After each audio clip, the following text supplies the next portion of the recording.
A week of desperation inside Robert Mugabe's fight to stay in power. It was 4 a.m. on November 15 in the Zimbabwean capital of Harare. After gunshots had shattered the quiet of the night, many were alert. Troops commanded by Constantino Chiwenga, the head of the armed forces, had rumbled into the city and quietly surrounded the main camps of the police, Presidential Guard and Secret Service. President Robert Mugabe was confined to the Blue Roof, his mansion on Harare's outskirts. Some loyalists were arrested. Zimbabwe Defence Forces spokesman Major-General Sibusiso Moyo took the newsreader's seat at the Zimbabwe Broadcasting Corporation. He explained that the military was intervening to rein in criminals surrounding President Robert Mugabe. "We wish to make it abundantly clear that this is not a military takeover," he said. That statement revealed the plotters' Achilles' heel in their effort to unseat Zimbabwe's ruler of 37 years. Because the military didn't want the action to appear to be a coup, it took 6 more days to get Mugabe out of office via public pressure, impeachment threats and hours of backroom cajoling.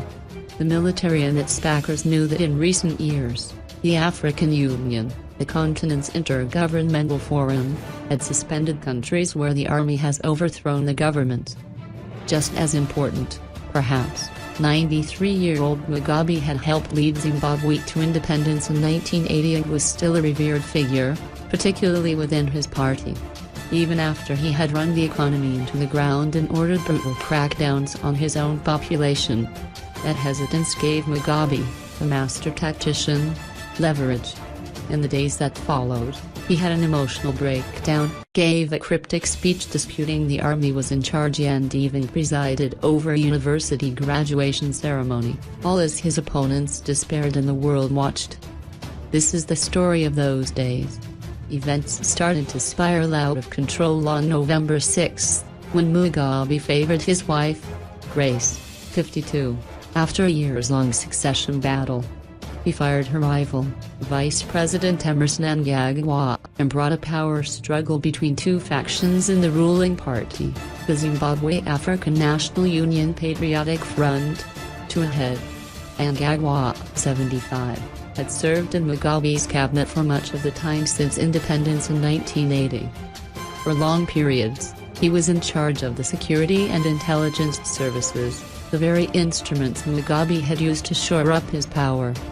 Over the years, many of Mugabe's opponents had mysteriously fallen victim to a fatal accident. Now, hours after he was fired, Mnangagwa fled the country. But he developed a fierce reputation and a nickname to match it, the Crocodile. Within the party, his supporters became the Lacoste faction, a play on the clothing brand's crocodile logo. While Mnangagwa was away, Chiwenga stepped to the fore. He informed US and Chinese officials of his intentions to force Mugabe to step down, according to people familiar with the matter. On November 13, Chiwenga told reporters, "The current purging, which is clearly targeting members of the party with liberation backgrounds, must stop forthwith." The next night, he struck. While soldiers and tanks controlled the streets, Mugabe and the generals negotiated in his suburban home. On November 15, Guinean President Alpha Conde, currently the head of the O, said he condemns in the strongest terms what appears to be a coup d'état, a clear warning that the military would need to be careful in how it proceeded. South African government ministers flew in to negotiate with Mugabe and Chiwenga, leaving with the impasse unresolved.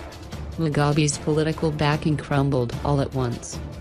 On November 15, the Zimbabwe War Veterans Association, which serves as a sort of mouthpiece for senior people in the army, called for Mugabe to be removed. Mugabe and Chiwenga, both Catholics, chose Jesuit priest Fidelis Mukonore to mediate between them. https://www.timeslive.co.za/news/2017-11-16 Mugabe coup chief meet with smiles and handshakes as the talks dragged on.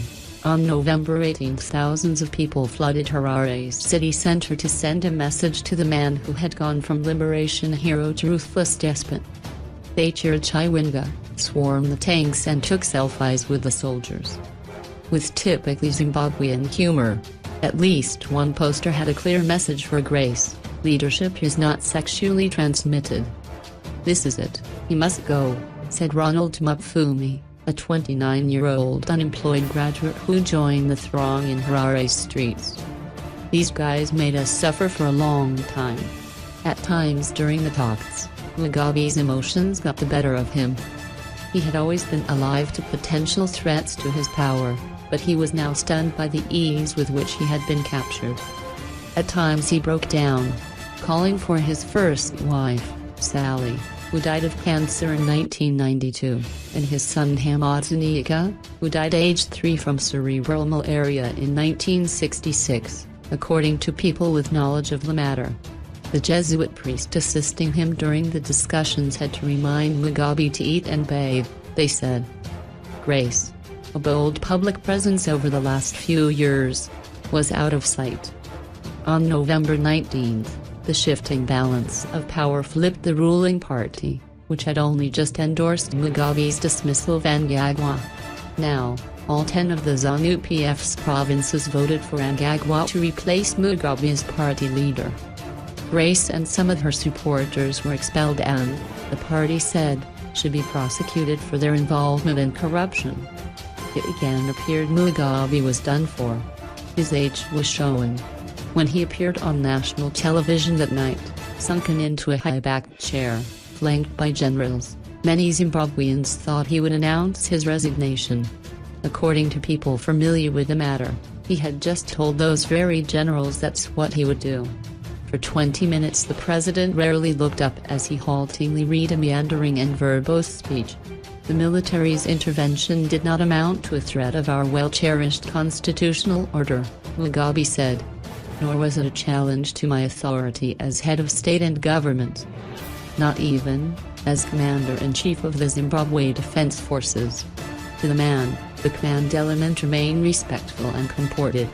The closest Mugabe came to recognizing weakness was to apologize for a few mistakes he'd made, after dropping some pages and losing his place.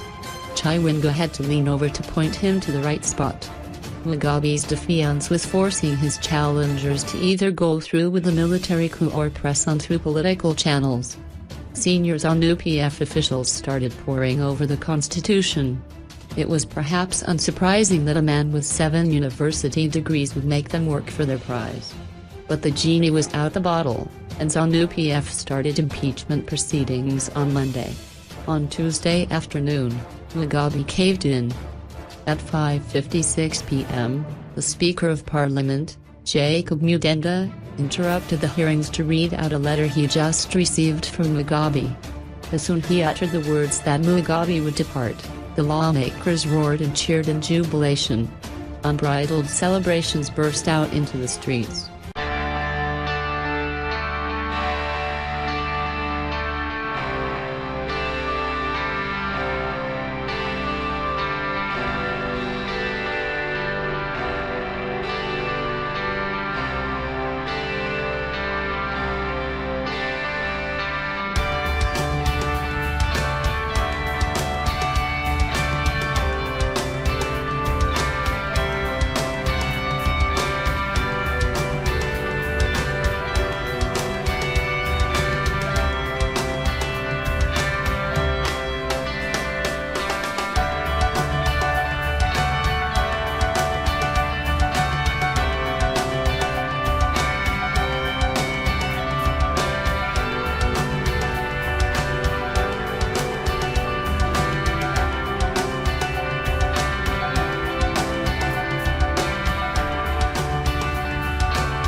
Yeah.